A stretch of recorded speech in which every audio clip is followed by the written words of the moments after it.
नमस्कार दोस्तों, जय भगवान गौतम बुद्ध। दोस्तों, भगवान गौतम बुद्ध की ये कहानी, ये सीख जिंदगी में अनमोल राह दिखाती है। एक समय की बात है, भगवान गौतम बुद्ध सत्संग कर रहे थे।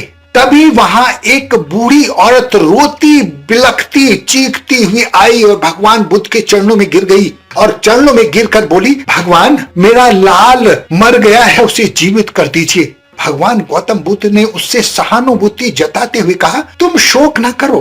अब इस हालत में भगवान गौतम बुद्ध को सत्य से उस स्त्री को रूबरू कराना था।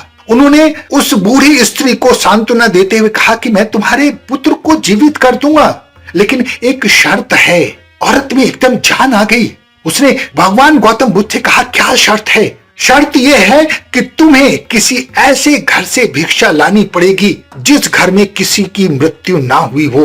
उस स्त्री ने कुछ नहीं सोचा, वो दौड़ी दौड़ी गांव की तरफ चली गई और ऐसे घर को खोजने लगी जिसमें किसी की मृत्यु ना हुई हो।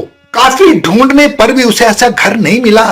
वो निराश होकर भगवान गौतम बुद्ध के पास आई और बोली कि आपने मुझे वस्तु स्थिति से, सत्य से अवगत करा दिया है।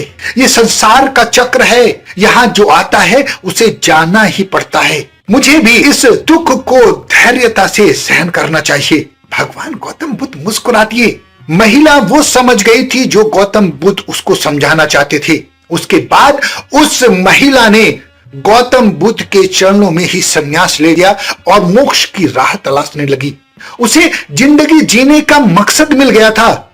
उसे जीवन की वो सच्चाई पता चल गई थी जिसको हम सहन नहीं कर पाते हैं। दोस्तों, दुख की घड़ी होती है, हमारा जब कोई अपना बिछड़ता है, हमारा अपना कोई जब जाता है, लेकिन ये सांसारिक क्रम है, जाना तो पड़ेगा ही। इस संसार में आए हैं तो विदाई निश्चित है।